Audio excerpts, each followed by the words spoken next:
जय जगन्नाथ बंधुगण सर्वप्रथमे आपणको 2025 नववर्षर हार्दिक अभिनंदन।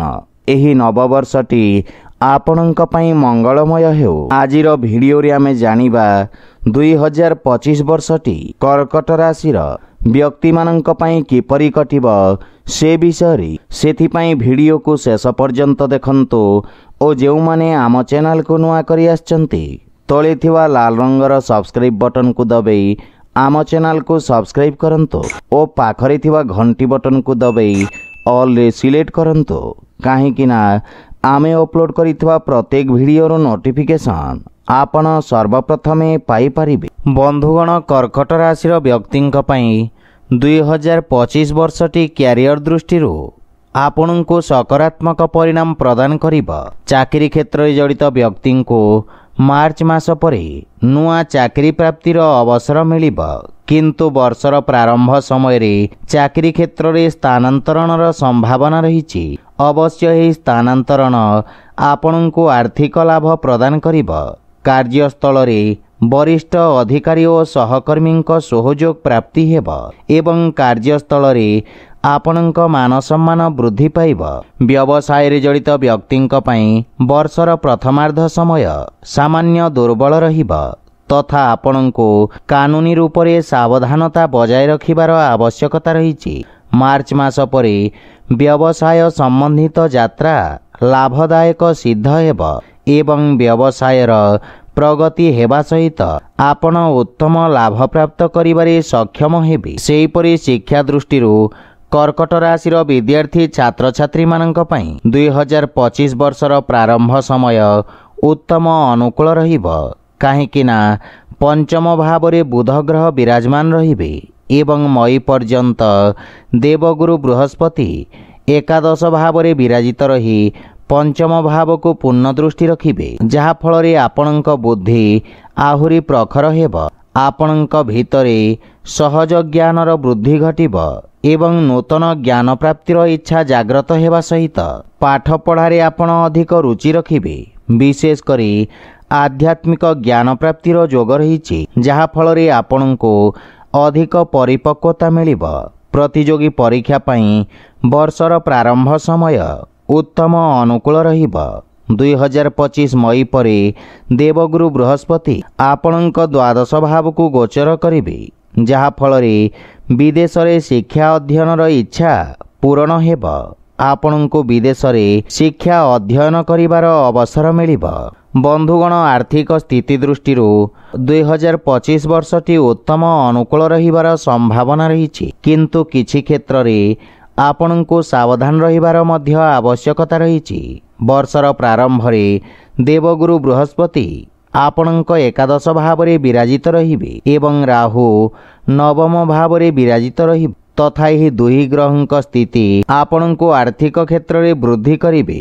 वर्षर प्रारंभ रे शनि अष्टम भाव रे विराजित रही किछि धन संबंधित चिंता प्रदान करिबे, किंतु मार्च मासर शेष भाग रे शनि आपणक नवम भाव को गोचर करिबे, जहा फल रे पूर्वरु थिबा धन संबंधित चिंता धीरे धीरे दूर हेबाकु लागिब।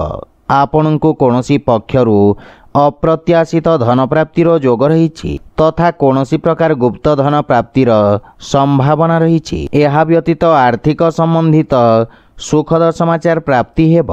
मई मासरे राहु अष्टम भाव को गोचर करी आपण को आकस्मिक भाव रे धन लाभ प्रदान करिबे, किंतु आपण को धनर निवेश सावधानता सहित करिबाकु पड़िब।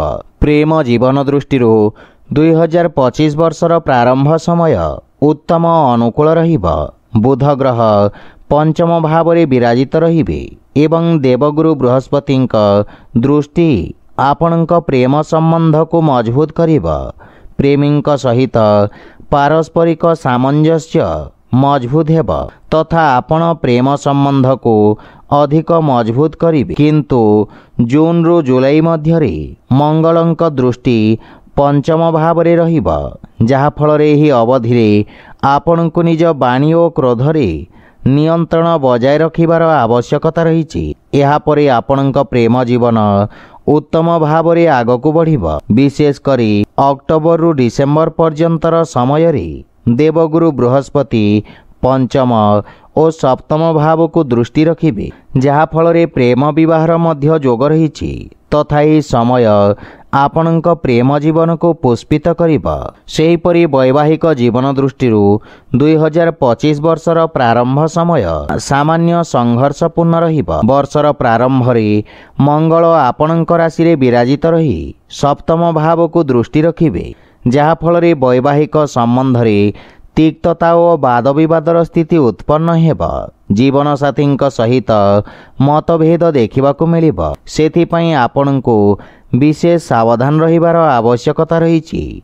मंगल 21 जानुआरी को बक्री अवस्था द्वादश भाव को गोचर करी सप्तम भाव को दृष्टि रखिबे एवं 3 एप्रिल को पुनः आपणक लग्न भाव को गोचर करिबे एवं 7 जून पर्यंत सिंह राशि रे विराजित रहिबे तथा यही अवधि आपणक पई संघर्षपूर्ण रहिबा। किंतु 28 जुलाई रु मंगल आपणक तृतीय भाव को गोचर करिबे, जहाँ फल वैवाहिक जीवन रे देखा दउथुवा समस्या रे धीरे धीरे सुधार आसिबा। सेथिपई आपणको धैर्य सहकारी आगको बढ़िबार आवश्यकता रही। जीवन साथी सहित दूरयात्रार संभावना रही, जहाँ फल जीवन साथी सहित संबंध आहुरी मजबूत हेबाकु लागिबा।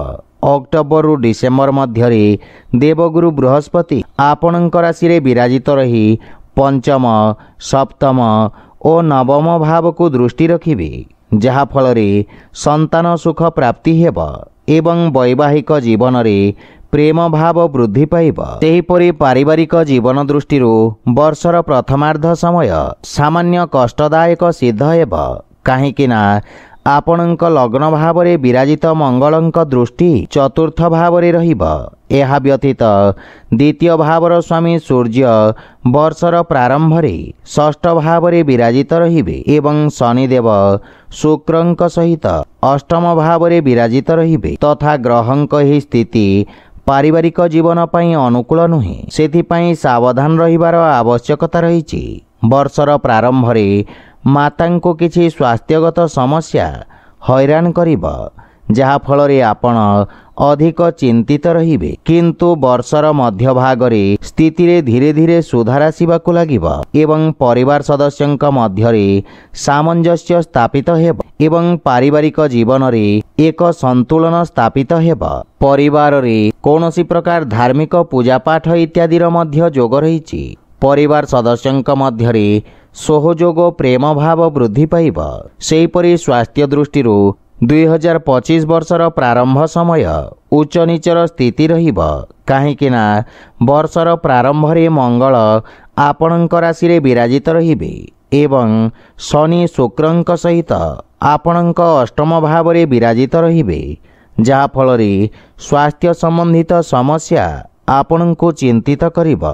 विशेष करी आखि पेट और गुप्त स्वास्थ्य समस्या आपणको चिंतित करिबा। किंतु अक्टोबर ठारू देवगुरु बृहस्पति आपणक राशि को गोचर करी उच्चस्थ होई विराजित रहिबे, जहाँ फल पूर्वरु देखा दउथुवा स्वास्थ्य समस्या रे हानि घटिबा एवं स्वास्थ्य अवस्था रे सुधार आसिबा। आपणक पई प्रतिकार हला आपण प्रत्यह हनुमानंक उपासना करंतु एवं मंगलवार दिन और शनिवार दिन हनुमान चालीसार पाठ करंतु शुभफल पाइबे। तो बंधुगण यह थिला 2025 वर्षर कर्कट राशि वार्षिक राशिफल विषय।